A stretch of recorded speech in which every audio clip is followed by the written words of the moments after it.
Hi friends, did you know there is more Lost Terminal available? Head on over to patreon.com/Lost Terminal Pod and join our membership community. There are 16 bonus episodes available right now, as well as behind the scenes updates, free shirts, VIP Discord access, and even extra seasons of Lost Terminal. We are 100% funded by our members and will never run ads. That would be lovely of you.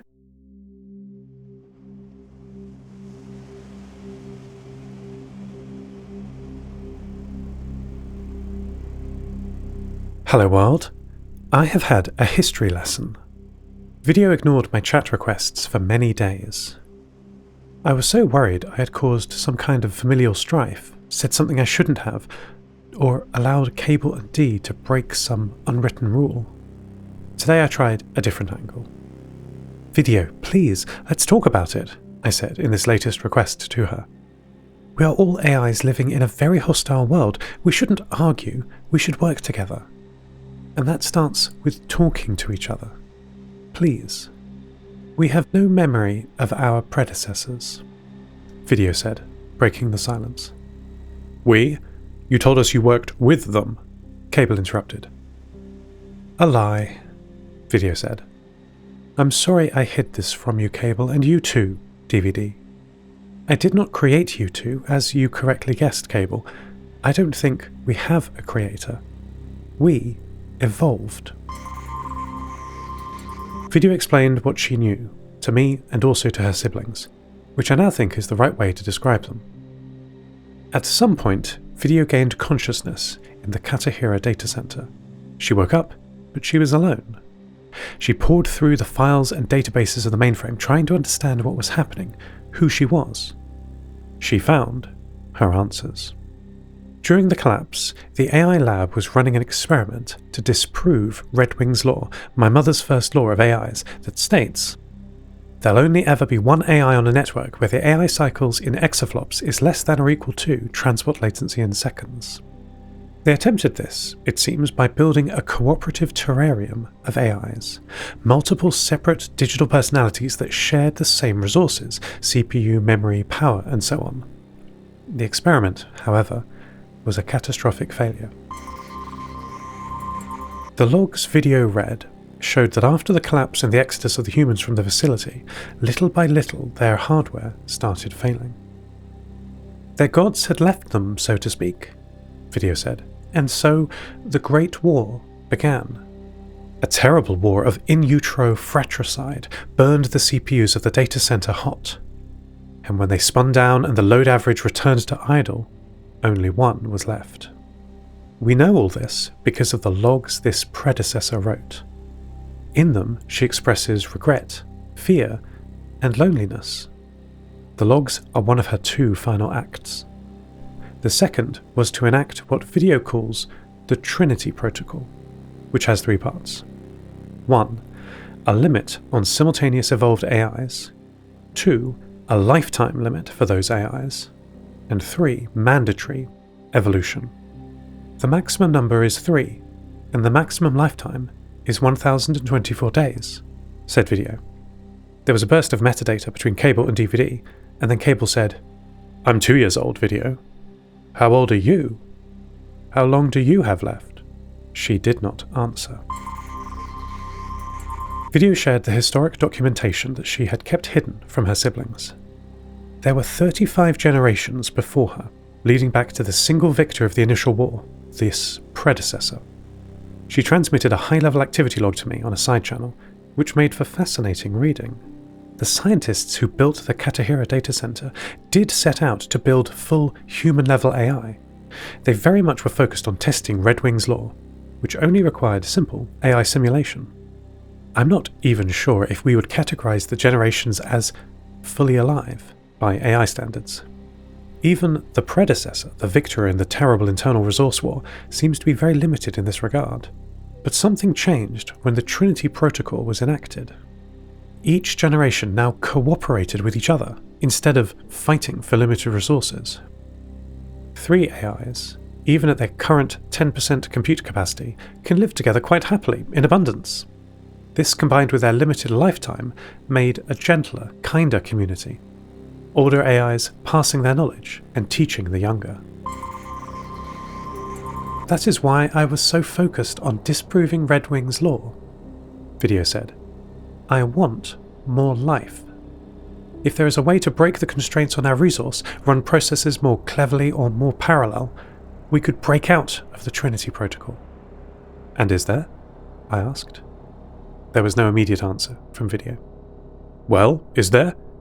Said Cable. Is there, sister? Said D. The data is inconclusive, replied Video.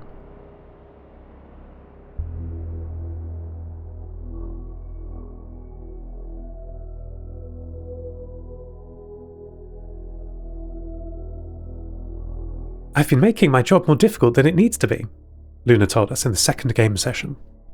All 3 players were there, though Arctica needed the combined efforts of both Anna and I to persuade her to give Luna another chance. She eventually agreed to one final test.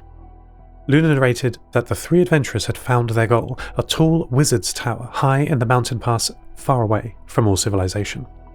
Inside the old but sturdy stone tower was a seemingly infinite spiral staircase. It reminded me of the staircase inside Alexander's, my father's, lighthouse on Seveny Island. He likes to stand on the balcony at the top, looking out over the Kara Sea, waiting for traders or supply ships to arrive. They don't stay long, which suits him and his internal family. Solitude and peace suit them perfectly. Welcome, travellers, the wizard of the tower said, once we had used a mixture of magic and cunning to reach the top. My name is Saluna, seer of the tower. Tell me news of the outside world. Luna described the elfin woman as tall, friendly, and dressed in a plain white robe. We spoke with her, Anna, Antarctica, and I narrating what our characters did and said. Our discussion was of introduction. Saluna described herself as a solitary seer, usually someone who dedicates their life to study of the future, but in her case, specialised in the distant past. What use is that? Arctica, as the druid, Akit Kra, said. We've already recorded history. Wouldn't it be more useful to see the future? The future may or may not be, Saluna said. The past is like a dragon's hoard of moments, monsters, and magic. I can tell you where treasure is buried, not who will dig it up. Isn't that more useful? The party agreed that it was. Will you tell us about a great treasure hoard? Anna said. We can offer any services in return. Dragon slaying, monster hunting, or, shopping. Luna paused before replying.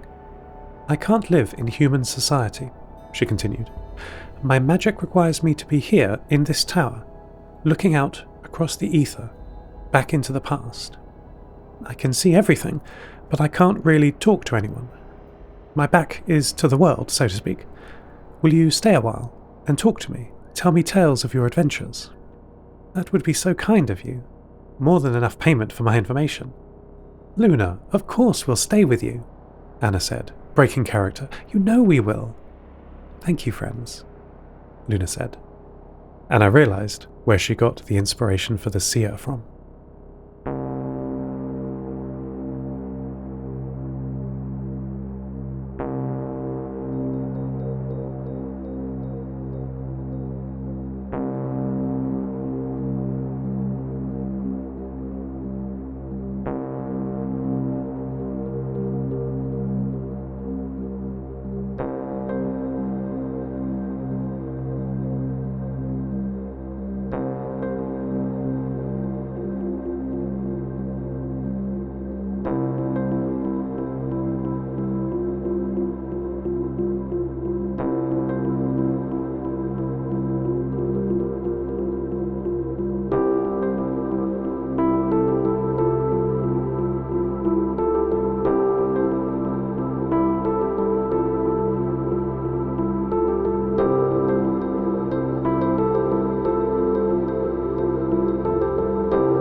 At least I've stopped crying today, Lyosha whispered to Maddie as the pair jumped down from a large fishing boat onto the North Harbour wall of the old port of Thule. That's an improvement, I guess, he said, patting Maddie's head.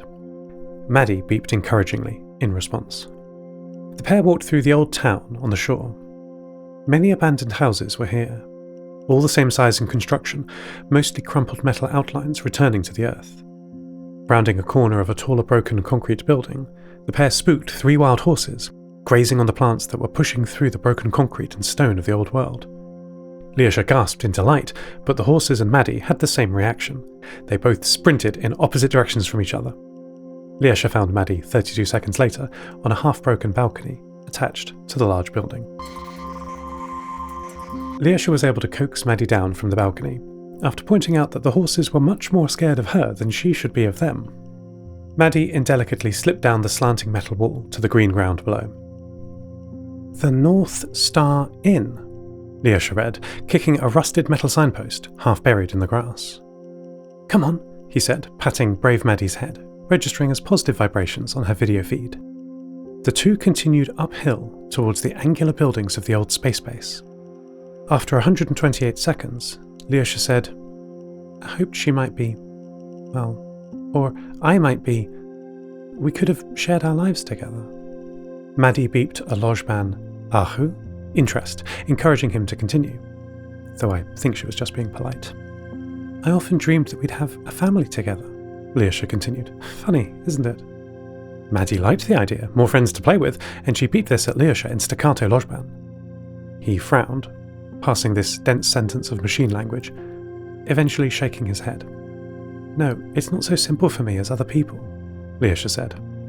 "Hester and I had not talked about this stuff, of course. There's plenty of time for her to figure it out, but I think about this a lot.